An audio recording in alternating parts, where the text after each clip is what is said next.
여러분, 제가 이야기하는 증상들이 무엇이 부족할 때 나타나는 것인지 한번 맞춰보시고 추측해 보십시오. 이유를 알 수 없는 두통, 그리고 빈혈, 탈모, 피로감, 하지 불안 증후군. 어려운 말이죠. 가만히 있지 못하고 손과 발을 막 꼼지락거리는 것들을 이야기합니다. 불안, 장염, 피부가 창백해지고 숨이 쉽게 차고 심장이 두근거리고, 이식증이라는 건 여러분, 먹지 말아야 될 것들을 먹는 겁니다. 음식이 아닌 것들을. 흙을 먹거나 종이를 씹거나 이런 일들이 일어나는 것. 도대체 무엇 때문에 이런 일이 생길까요, 여러분? 우리 몸에 철분이 부족할 때 일어나는 여러 증상들입니다. 몸에 많이 필요하지 않지만 꼭 필요한 철분이라는 것들이 여러분 우리 몸에서 결여되어졌을 때 이런 여러 증상들이 나타납니다. 모든 문제에는 원인이 있죠. 그리고 그 원인을 잘 찾아야 여러분 답도 찾을 수 있습니다. 병도 마찬가지인데요. 우리가 증상을 잘 살펴봐야 되지만 증상만을 완화시킨다고 치유가 되는 것이 아닌 경우가 많이 있습니다. 진짜 회복과 치유를 위해서는 병의 원인을 찾아서 그 원인을 해결해야 될 때가 많이 있습니다. 영적으로도 마찬가지인데요. 우리의 삶 가운데도 우리의 삶에 여러 문제가 나타날 때, 가정적으로, 교회 안에서, 사회 안에서 여러 문제가 나타날 때 그 문제의 진짜 원인이 무엇인지를 제대로 찾고 그것들을 해결하지 않으면 여러분 우리는 그냥 미봉책에 불과한 해결만을 계속 하게 되어집니다. 호세아서는 크게 두 부분으로 나누어져 있는데요. 전반부는 우리가 이미 살펴본 대로 1장부터 3장까지의 말씀을 통해서 하나님께서 호세아 선지자의 결혼 생활을 통해서 하나님이 이스라엘을 얼마나 사랑하시는지를 이야기해 주시는 장면입니다. 그리고 4장부터 14장, 우리가 이제 오늘부터 나눌 4장부터 14장에는요 호세아의 9개의 설교를 중심으로 해가지고 이스라엘의 죄를 하나님이 구체적으로 말씀해 주시고 그 가운데 하나님의 용서와 회복으로 나아오라는 하나님의 말씀과 외침이 호세아서 후반부에 등장합니다. 그래서 오늘 우리가 읽을 그리고 나눌 호세아서 4장에는요 하나님이 이스라엘의 죄를 직접적으로 고발하시는 장입니다. 1절에 보면 이렇게 시작되죠. 이스라엘 자손들아 여호와의 말씀을 들으라. 이스라엘 자손들에게 하나님이 말씀하시는 겁니다. 여호와께서 이 땅 주민과 논쟁하시겠다라고 이야기해요. 여기 논쟁이라는 말이요 여러분 원어로 보면 다툰다는 뜻인데 이 말을 어디에서 썼냐면 법정에서 검사가 기소를 할 때 쓰는 말입니다. 법정으로 이제 변호사와 검사가 법정 다툼이 일어날 때 검사가 내가 이제 논쟁을 하고 기소하겠다 할 때 쓰는 말이에요. 지금 하나님께서 이스라엘 백성들을 향해서 내가 너희의 죄를 고발하겠다, 내가 너희의 죄를 하나하나 기소하겠다라고 이야기하면서 오늘 4장의 말씀을 쭉 이야기하십니다. 이스라엘 안에 있었던 가장 큰 문제가 무엇인지, 그들 안에 꼭 있어야 되는 무엇이 없었는지를 하나님은 이야기해 주고 계시는 거예요. 1절 말씀을 다시 보시면 하나님이 논쟁하시겠다라고 이야기하시면서 후반부에 3가지가 없다고 말씀하셔요. 싸가지가 아니라 여러분 3가지가 없다고 말씀하십니다. 뭐가 없다고 말씀하시냐면 진실이 없고, 첫 번째로는, 두 번째로는 인애가 없고, 세 번째로는 하나님을 아는 지식이 없다라고 이 3가지를 말씀하셔요. 히브리 사람들이 글을 쓰거나 말을 할 때 여러분 히브리 사람들은 무언가를 3번 비슷한 걸 반복한다는 건 그것을 강조한다라는 표현입니다. 지금 하나님께서는 호세아 선지자를 통해 그들의 땅에 무엇이 없다는 걸 강조하고 계세요. 문법적으로 보아도요 이 없다라는 말이 절대 부정형이라는 게 쓰였는데 아예 없다라는 뜻입니다. 부족하다는 게 아니라 아예 이 땅에는 이런 것이 존재하지 않는다라고 말씀하셔요. 무엇이 없다고 하시는지 하나씩 살펴보면 여러분 첫 번째 진실이라고 번역되어진 이 원래 히브리어는 에메트라는 단어인데요. 이 말은 신실함 혹은 진리로 번역될 수 있는 말입니다. 이 땅에 신실함과 진리가 없대요. 이 사람이나 하나님의 성품에 이 에메트라는 말이 쓰이면 진실하고 신실하다라는 뜻이고, 이것이 그냥 추상적으로 쓰여질 때는 하나님의 말씀인 진리를 상징하는 겁니다. 여러분, 이게 하나님은 이 두 가지를 다 상징하고 계시는 거예요. 하나님의 백성들인 이스라엘에게 하나님의 말씀이 없대요. 하나님의 말씀이 없기 때문에 그들의 삶에 신실함도 사라져버렸다라고 이야기하고 있는 겁니다. 두 번째로는 인애가 없대요. 인애. 이 인애는 원어로 보면 헤세드라는 말인데요. 이 헤세드라는 거는 하나님의 은혜와 사랑을 뜻하는데, 그냥 사랑이 아니라 언약에서부터 나오는 신실하고 변함없는 사랑을 이야기할 때 쓰는 말입니다. 이 말도 말씀으로부터 나오는 거예요. 하나님의 말씀으로부터 사랑을 경험하여 변함없이 누군가를 조건 없이 사랑할 때 쓰는 말이 헤세드인데, 그 사랑이 사라져버렸고 이 땅에는 그런 것이 존재하지 않고 있다라고 이야기해요. 세 번째로 하나님을 아는 지식이 없다고 하는데, 이 지식이라는 건 여러분 야다라는 뜻인데, 어떤 것을 추상적으로 뭐뭐에 대하여 안다라는 것이 아니라 직접적인 관계를 통하여 본질을 경험하는 것을 야다라고 이야기해요. 성경에 보면 롯이 소돔과 고모라에 살 때 수많은 죄인들이 와서 천사들을 막 내놓으라고 이야기합니다. 그 예쁘게 생긴 남자 천사를 우리가 범하겠다 이야기할 때 롯이 뭐라고 이야기하냐면, 우리 집에 남자를 알지 못하는 딸들이 있다 얘기할 때 이 알지 못한다는 관계하여 깊이 알고 있다, 체험하여 알지 못한다는 뜻이에요. 마찬가지로 여기서도 똑같은 단어가 쓰였는데요, 이것은 그냥 하나님에 대하여 아는 지식이 없다는 게 아니라 하나님을 직접적인 관계를 통하여 그분을 경험하고 아는 지식이 그 안에 결여되어 있다 그래요. 구약시대에 하나님을 아는 지식은 말씀으로부터만 오는 거예요. 하나님께서는 이 세 가지 단어를 통해서 사실 이스라엘 백성들에게 없었던 것, 한마디로 이야기하면 그들 안에 말씀이 없다라는 이야기를 던져주고 계시는 거예요.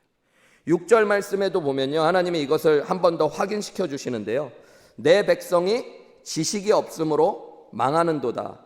내가 지식을 버렸으니 나도 너를 버려 내 제사장이 되지 못하게 할 것이요, 내가 내 하나님의 율법을 잊었으니 나도 내 자녀들을 잊어버리리라 그래요. 율법을 잊어버린 것을 이야기하고 계세요. 여러분, 하나님의 백성인 이스라엘 안에 말씀이 사라져버린 것이 문제라는 것입니다.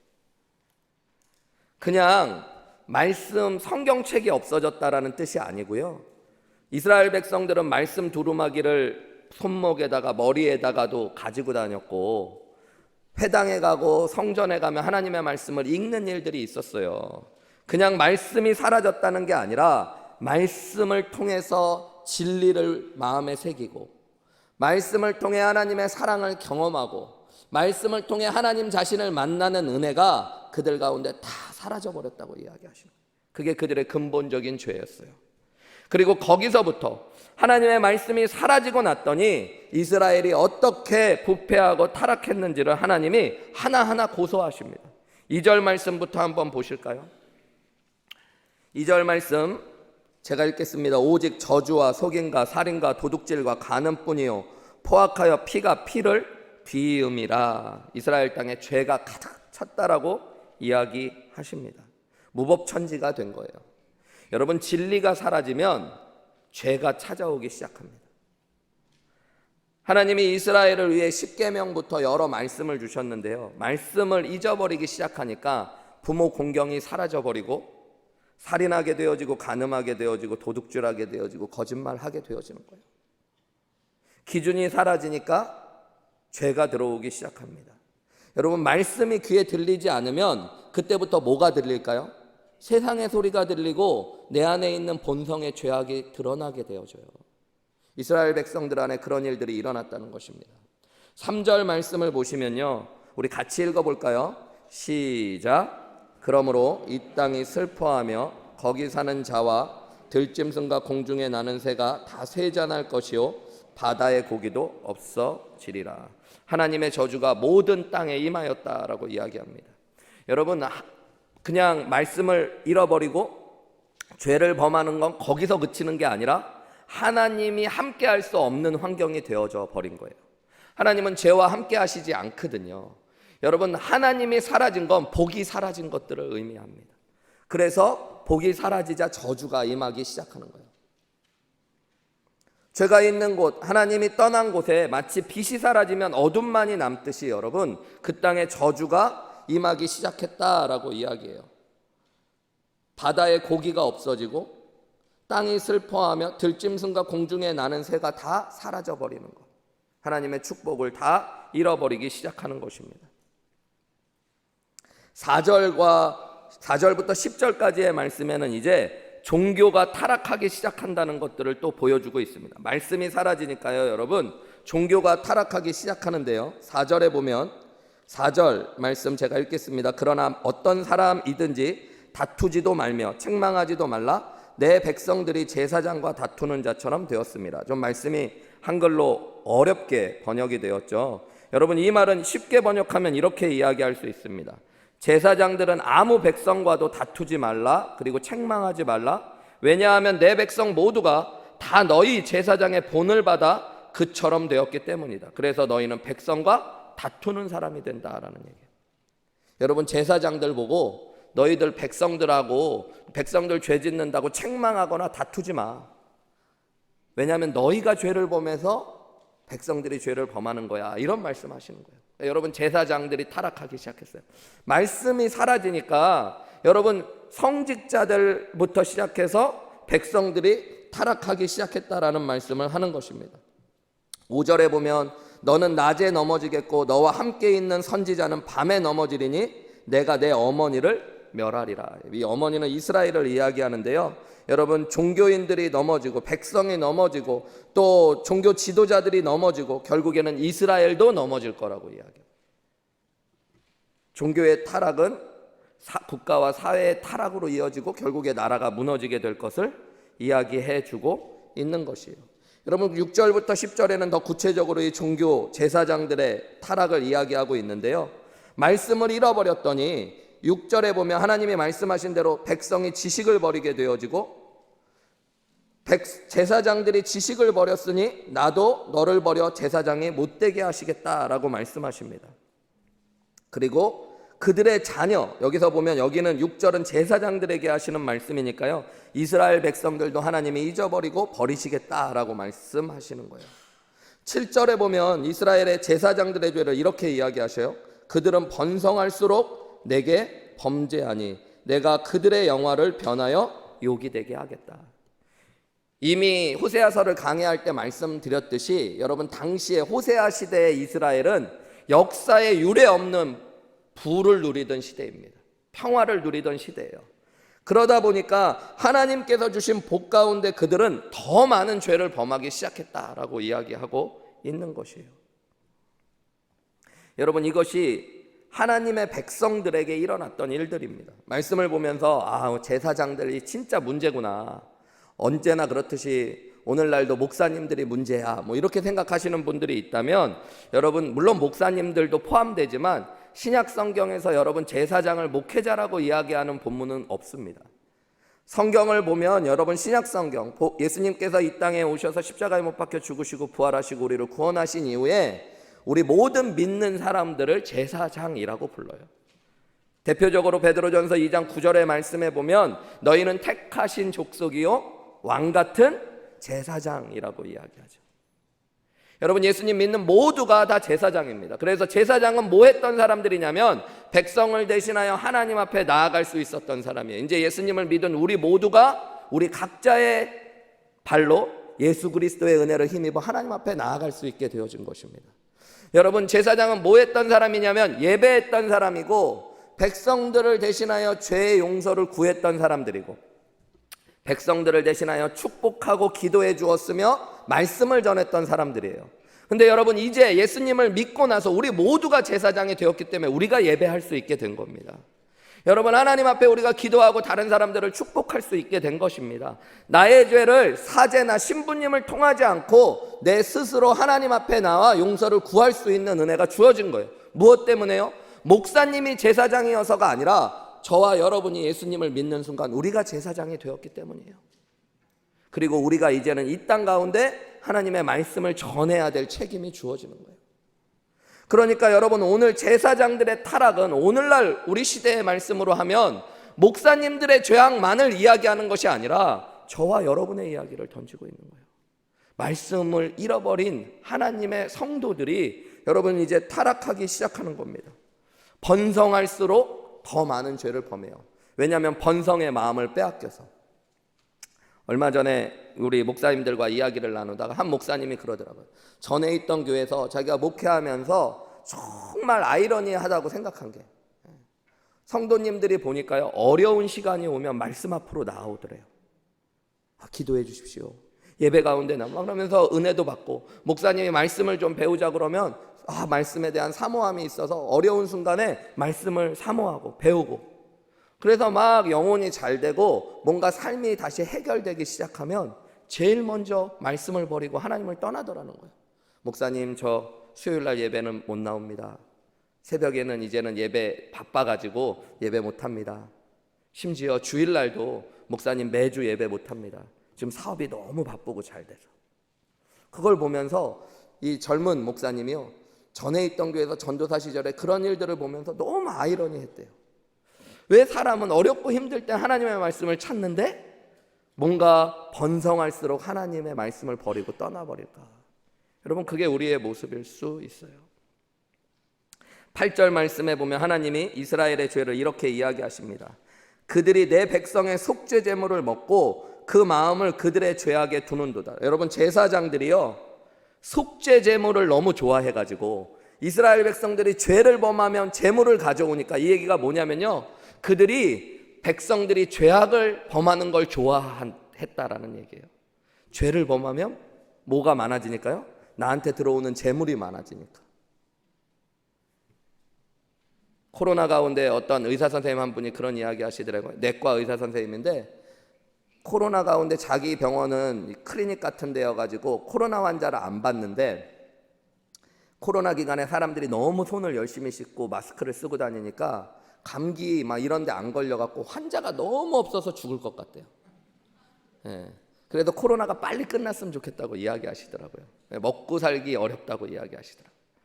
이해는 되는데, 저분은 환자가 많아야지 좋아하시는 분이구나. 사람들이 뭐 죽지 않을 정도일지는 모르겠지만 많이 아플수록 행복한 분이시겠구나. 뭐 의사 선생님은 돈을 벌기 위해 산다면 그럴 수 있겠죠. 그런데 여러분, 교회가 그렇게 되어지면 어떻게 될까요? 세상에 죄가 많아질수록 교회에 손님이 많아지듯이 성도가 많아질 테니까 참 좋다. 헌금이 많이 들어올 테니까 너무 좋다. 당시의 제사장들이 그랬다는 거예요. 여러분, 이것은 단지 그냥 그들이 재물을 좋아했다는 것이 아니라 제사장들이 말씀을 잃어버리니까 여러분, 세상의 물질에 온 마음을 빼앗겼다라는 것들을 이야기하고 있는 거예요. 여러분, 오늘 저와 여러분들의 모습이 아닙니까? 하나님의 말씀을 잃어버리고 났더니 여러분, 그냥 말씀만 없어진 게 아니라 우리의 마음은 자연스럽게 온 세상을 향해 나아가는 거죠. 큰 교회가 나쁜 것도 아니고 좋은 것도 아니지만 어떤 분들은 교회가 커지면 좋겠다고 하는, 목사님도 아닌데 그런 얘기 하시는 분들이 있더라고요. 왜 좋은지 저는 잘 모르겠지만 여러분, 그것이 단지 그냥 우리가 많고 큰 것을 숭상하는 우리의 마음이 있다면 조금 깊이 생각해 보실 필요들이 있는 이야기입니다. 오늘날 많은 교회들이 말씀을 잃어버렸기 때문에 어떻게 보면 크기에만 집착하고 있지 않은지 돌아보셔야 되는 거예요. 그것이 이스라엘의 모습이었어요. 9절의 말씀에 보면 그래서 장차는 백성이나 제사장이나 동일해질 거래요. 구별되어지지 않는 거. 여러분, 세상 사람과 믿는 사람이 구별되어지지 않는 거예요. 뭐를 잃어버렸더니? 말씀을 잃어버리면 그렇게 되는 거예요. 어떤 분이 이야기하시더라고요. 절을 열심히 다니다가 교회로 예수님 믿게 되신 분이 처음에 교회 와가지고는 되게 다른 줄 알았더니 별반 다를 게 없더래요. 절에서는 비나이다 비나이다 하고선 부처님께 절했고, 교회 왔더니 주시옵소서 주시옵소서 하면서 예수님 주님만 얘기하지 구하는 건 다 똑같더래요. 여러분, 어떻게 보면 세상과 구별되어지지 않는 것, 그것이 말씀이 사라져버린 이스라엘의 모습이고 오늘 저와 여러분의 모습일 수 있다라는 것입니다. 이제는 기복주의와 혼합주의로 나아가게 되는 거죠. 말씀이 없어지니까 여러분, 종교라는 이름은 있는데 결국에 바라는 건 세상의 복을 바라고 기대하는 것밖에 남지 않는 거예요. 그래서 하나님은 10절에 그들이 먹어도 배부르지 아니하며 음행하여도 수요가 늘지 못하니 이는 여호와를 버리고 따르지 아니하였습니다. 여러분, 그 결과가 하나님의 복을 잃어버리는 거였어요. 수고에도 열매가 있지 않아요. 11절부터 여러분 14절까지의 말씀에 보면 이제 이 종교적인 타락이 예배로 이어지고 그 예배가 온 가정으로 죄악이 들어가고 있는 것들을 이야기합니다. 우리 11절부터 14절을 제가 읽어보겠습니다. 음행과 묵은 포도주와 새 포도주가 마음을 빼앗았느니라. 이 음행, 포도주, 새 포도주는 다 우상에게 드렸던 제사의 모습들입니다. 내 백성이 나무에게 묻고 막대기는 그들에게 고하니 이는 그들이 음란한 마음에 미혹되어 하나님을 버리고 음행하였습니다. 그들이 산꼭대기에서 제사를 드리며 작은 산 위에서 분향하되 참나무와 버드나무와 상스리나무 아래에서 하니 이는 그 나무 그늘이 좋음이라. 이러므로 너희 딸들은 음행하며 너희 며느리들은 간음을 행하는도다. 너희 딸들이 음행하며 너희 며느리들이 간음하여도 내가 벌하지 아니하리니 이는 남자들도 창기와 함께 나가며 음부와 함께 희생을 드림이니라. 깨닫지 못하는 백성은 망하리라. 하나님 말씀하셔요.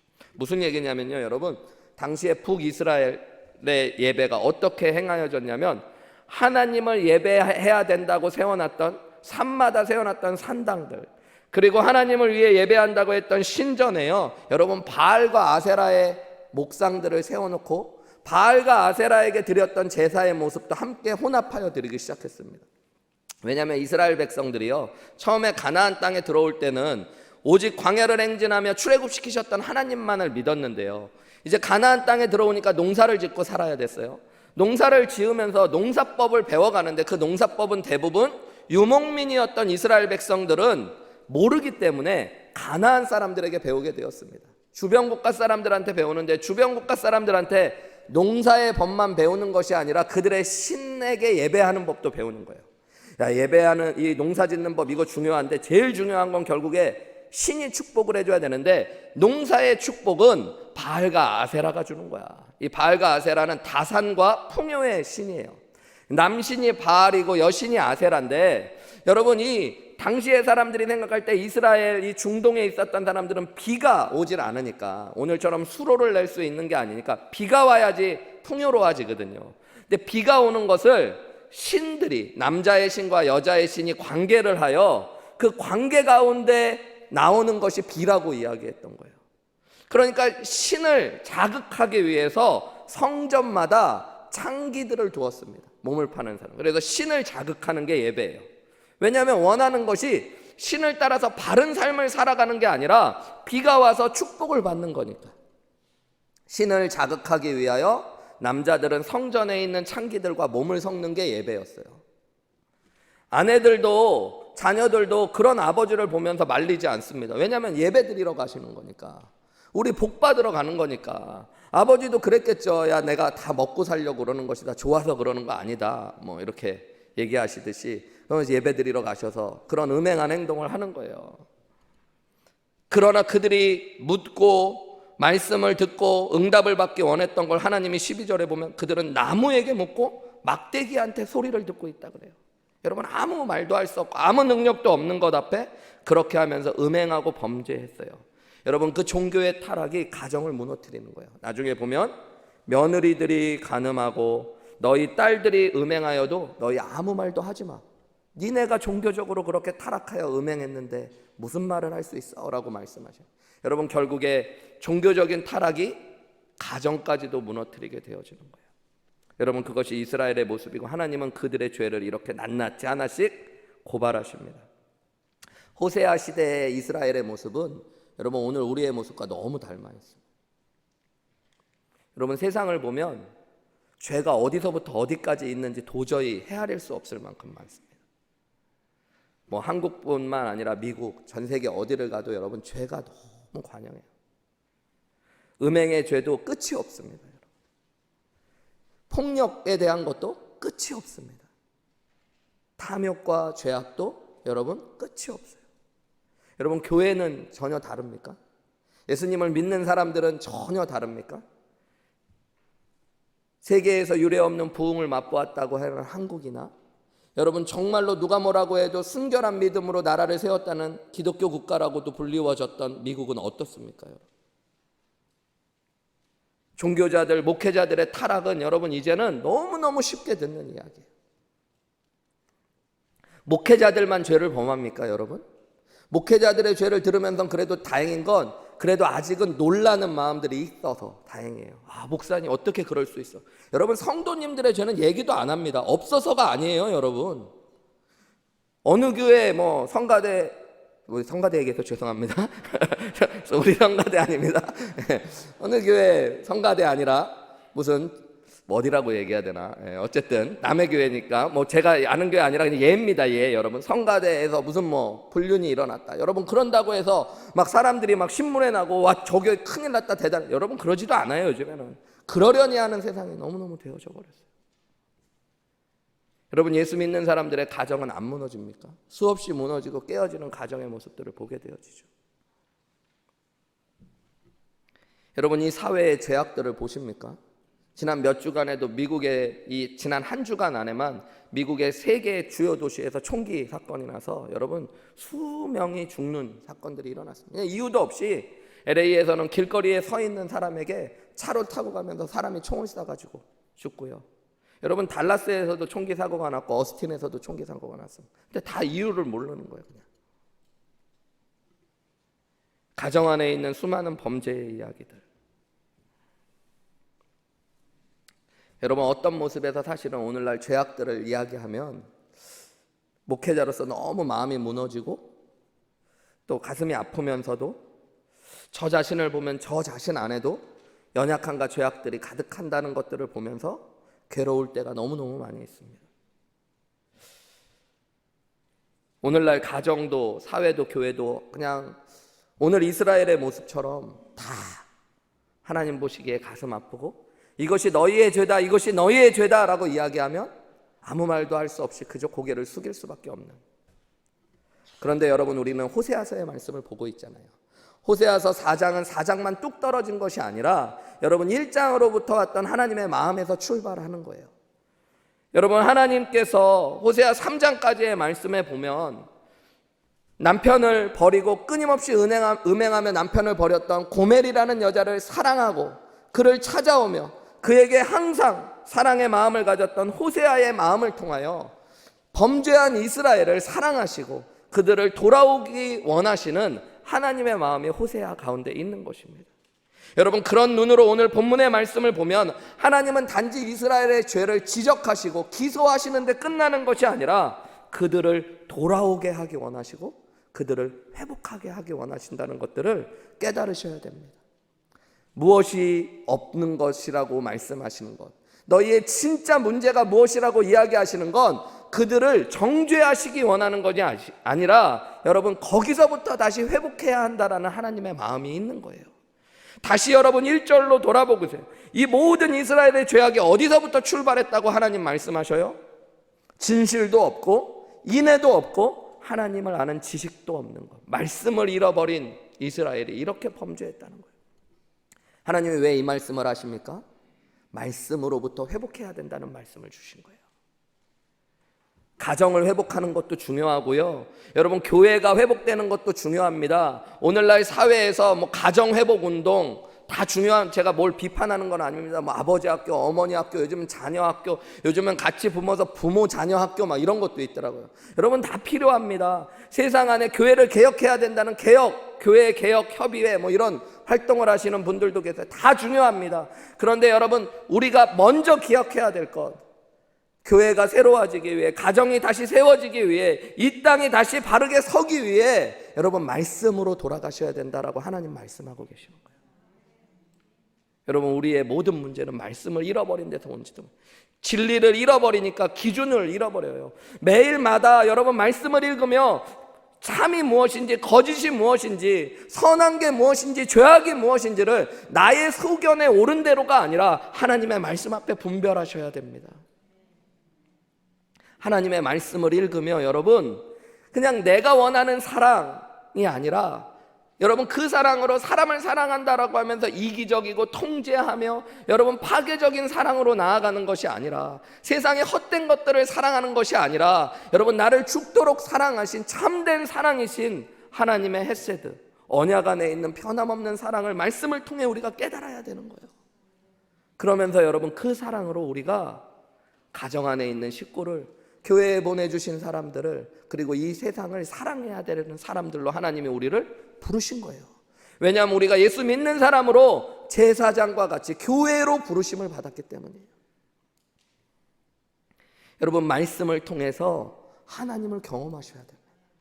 하나님을 만나셔야 되는 거예요. 오늘 하나님의 말씀은 이렇게 들려지는 거죠. 말씀을 버린 내 아들아 내 딸아, 하나님의 말씀으로 돌아오렴. 말씀을 통해 진리를 깨닫고 그 길을 따라 너의 삶을 다시 세우렴. 너의 가정을 세우렴.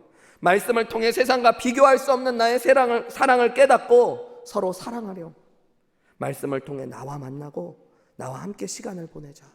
말씀하시는 하나님의 사랑이 호세아서 4장의 말씀인 거예요. 여러분, 기독교의 관점에서 역사를 뚫어보면 아무리 세상의 풍요의 시대라고 해도 말씀을 잃어버린 시기는 위기의 시대고 심판의 시대고 재앙의 시대입니다. 그러나 여러분, 그 어두움의 시대마다 하나님께서 말씀으로 부르는 역사가 있었고요, 그 음성을 듣고 하나님 앞으로 나오는 사람들에게는 회복과 부흥의 역사가 주어졌습니다. 저는 우리 한우리교회가 여러분 말씀의 교회로 우뚝 서기를 주님의 이름으로 축복합니다. 제가 이제 작년 말부터 목회를 하는데요, 저는 말씀이 능력이고 말씀이 모든 것임을 믿습니다.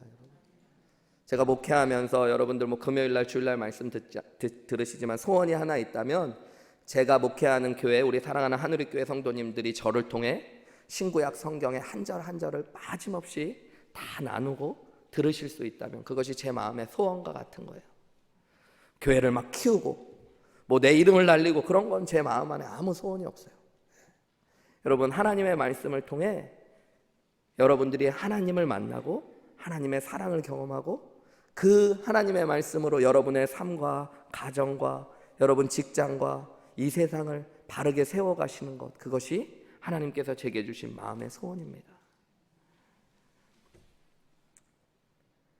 이스라엘 백성들 말씀을 들고 다녔고 말씀을 날마다 읽었지만 그들의 마음은 말씀에 있지 않고 여러분 세상에 있었고 죄악 가운데 있었어요.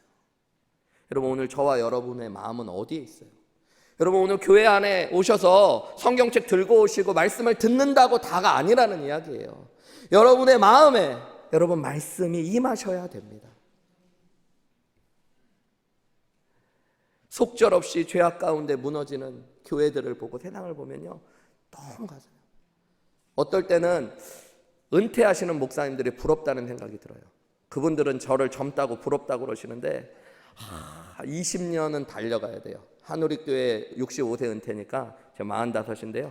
이제 20년 달려가야 되는데 너무 많이 남은 것 같아요. 어떨 때는요.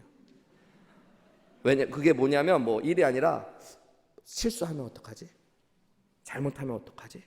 은퇴하시는 분들은 보면 그 수고를 다 이제 그치고 큰 실수를 이제 하실 게 없고 이제 은퇴하시는 것 같아요. 죄를 범하면 어떡하지? 무너지면 어떡하지? 막 저는요, 그 신문을 읽거나 그러면서 목회자들의 타락이나 교회의 문제를 보면 우리 교회는 안 되는데, 나는 그러면 안 되는데, 막 그런 생각이 드니까요.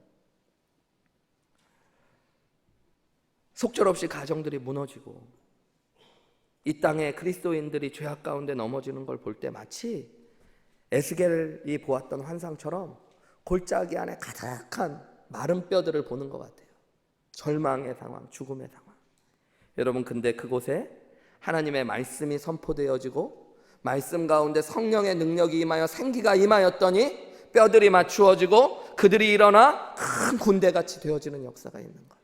여러분, 그것이 말씀의 역사고 그것이 하나님께서 한 주일 동안 호세아서 4장의 말씀을 묵상하면서 마른 땅과 같은 세상을 향해 하나님이 보여주셨던 비전이, 여러분 우리 한우리교회 안에 하나님의 말씀이 임하고 말씀 가운데 임하신 성령의 은혜가 임하셔서 여러분이 이 세상을 능히 감당하실 수 있는 큰 군대와 같이 일어나시기를 주님의 이름으로 축복합니다. 여러분 말씀의 능력이 있어요. 홍수가 일어나면 물난리가 난 거잖아요. 근데 여러분 이 물난리가 나면 제일 많이 부족한 게 먹는 물이라고 합니다.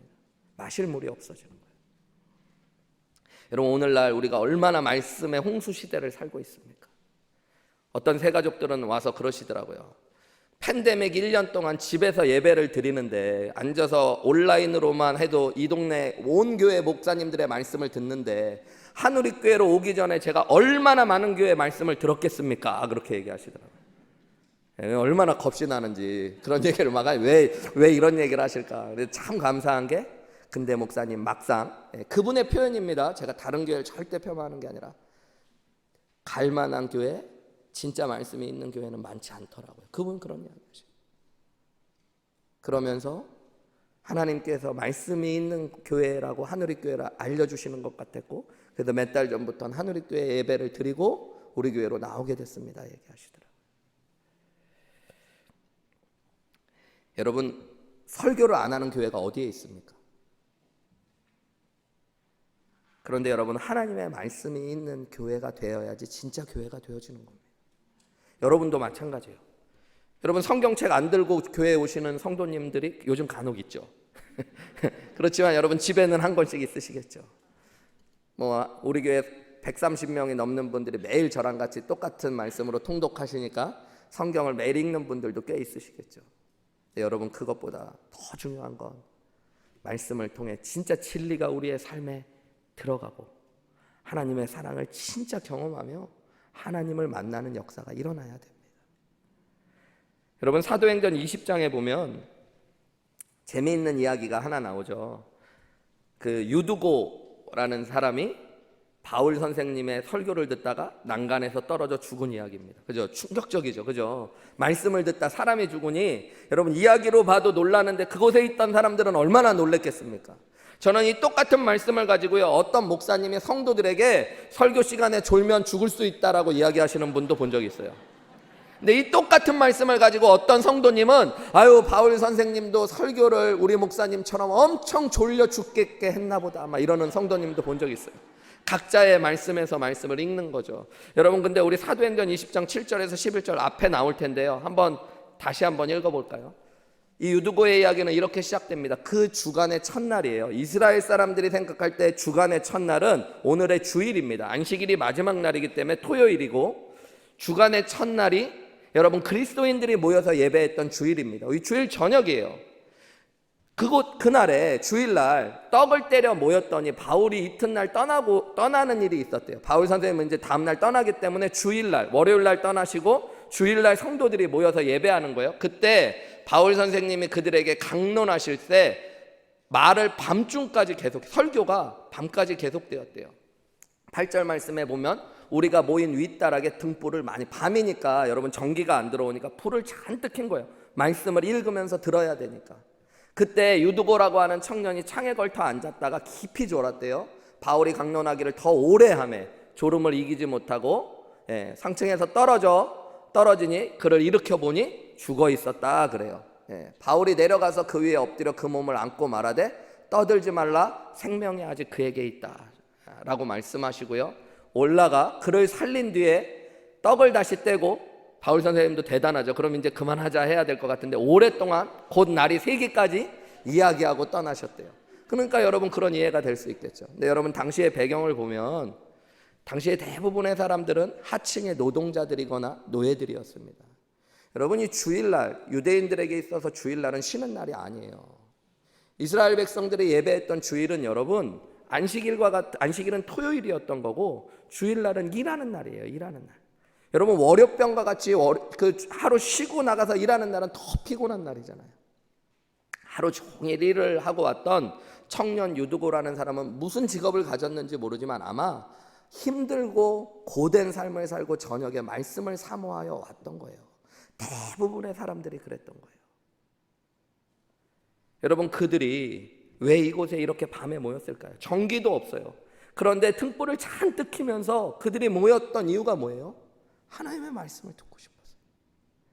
여러분, 바울 선생님이 집에, 저는 이제 무서워서 또 졸다 죽을까 봐 집에 갈래요 그러는 유두고를 막 붙잡아 놓고 그래도 말씀 들어야 된다고 그랬을까요? 아닐 거예요. 그렇게 죽었다 살아난 유두고도 하나님의 말씀을 더 듣고 싶습니다라고 이야기했을 거예요. 여러분이 다시 한번 8절 말씀을 보세요. 사도행전 20장 8절 말씀. 우리가 모인 윗다락에 등불을 많이 켰다. 저는 이 말씀을 읽다 예전에 눈물을 막 흘린 적이 있어요. 여러분, 밖에서 보이면 어땠을까요? 당시에 전기가 없던 세상은 온 밤이 되면 어두운 것이 너무 당연한데, 여러분, 한 집에 불이 밝게 켜져 있어요. 여러분, 그곳에 무엇이 있었던 거예요? 말씀이 있었던 거예요. 여러분, 그게 교회예요. 교회. 저와 여러분들. 어떤 권사님 한 분이 말씀의 은혜를 받고 났더니요, 말씀이 끝나갈 때만 되면 마음이 막 두근거리는 거예요. 끝나면 안 되는데, 목사님 설교가 끝나면 안 되는데, 말씀 끝나면 이제 한 주간을 어떻게 살아야 되나. 마치 드라마가 끝날 때 여러분들이 느끼는 마음처럼, 막 드라마가 재밌어지는데 끝날 시간이 다가오면 불안하잖아요. 몇 분 남았나 좀 알아보라 그러고, 한 주간을 또 어떻게 견뎌. 그런 것처럼, 여러분, 그게 우리 안에 말씀이 임하여졌을 때 일어나는 일들인 거예요. 저는 한우리교회 안에 여러분 다시 말씀으로 돌아가는 회복의 일들이 일어나기를 간절히 소망합니다. 온 세상이 코로나 팬데믹으로부터 조금씩 회복하는 시간들을 가지고 있는 것 같습니다. 여러분, 교회도 또 신앙도 회복하셔야 되겠죠. 어디에서부터 회복해야 될까요? 여러분, 말씀으로부터 시작하셔야 됩니다.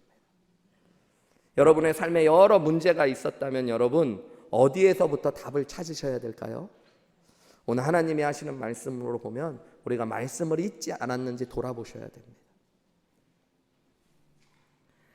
하나님의 말씀 속에서 각자의 소견에 옳은 대로가 아니라 하나님의 말씀이 기준이 되고, 하나님의 말씀을 통해 하나님의 사랑을 깨달아가고 하나님을 만나는 역사가 저와 여러분 가운데 있으시기를 주님의 이름으로 다시 한번 축복합니다.